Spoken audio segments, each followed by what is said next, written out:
For the first infiltration of the final palace in Persona 5, you are restricted to a team of just 3, Joker, Akechi, and Kasumi, while the second infiltration features just Joker and Akechi, with Kasumi reuniting with them at the end. This impromptu team is called the Royal Trio by fans and is incredibly popular, to the point that even one of the developers considers these moments their favorite parts of the story. But when you factor in Akechi and Katsumi's second-tier personas, the chemistry between the three takes on a much deeper meaning. First, we need to talk about Odin. Due to being the head god of the Aesir, Odin is often thought to have a calm and rational temperament, much like gods of modern religions.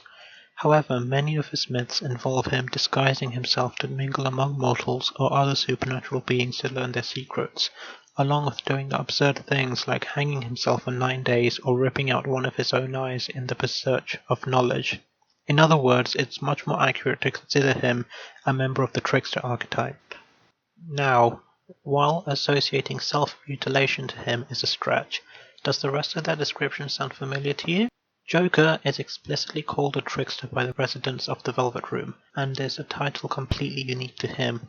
Not even Makoto Yuki, the strongest persona wielder of all, with the possible exception of Maruki, is called this. On top of that, Joker acts much like Odin, mingling with everyday people to earn their trust and learn their tricks, which he then adapts to his own purposes while keeping his identity secret until the very end of his interactions with them.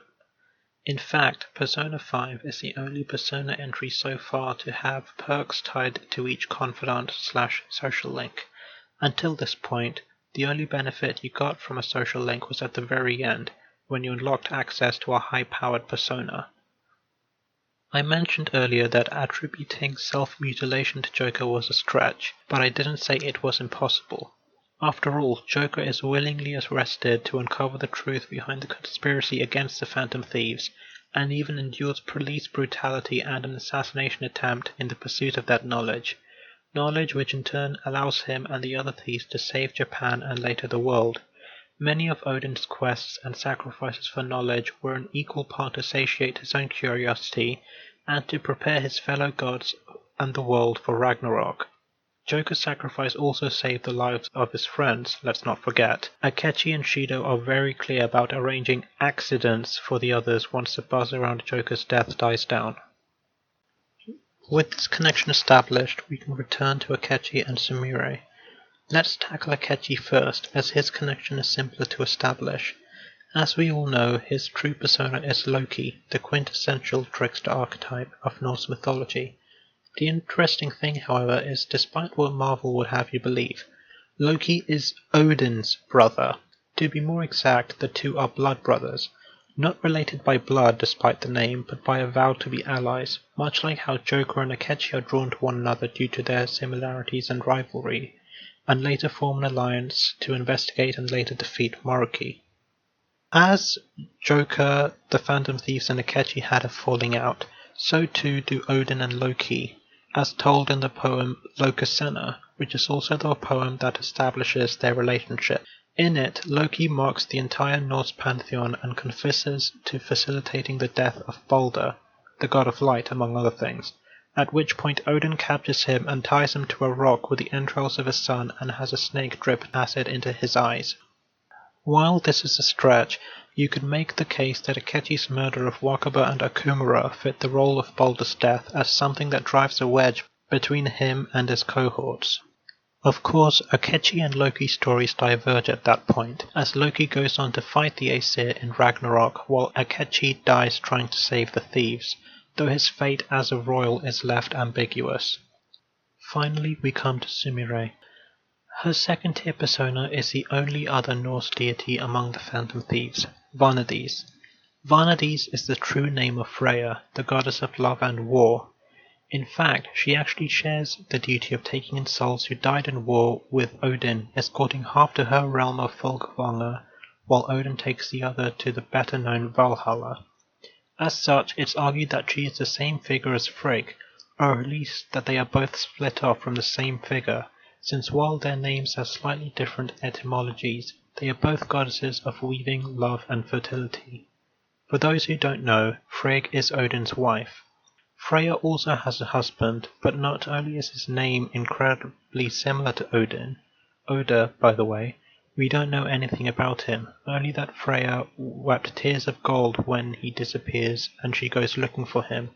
Similarly to the Freyja naming conundrum, many scholars theorize that Oda is indeed an alternative name for Odin, since the name Odin is derived from Oda and the masculine definitive article in which case him leaving for parts unknown on a regular basis makes sense.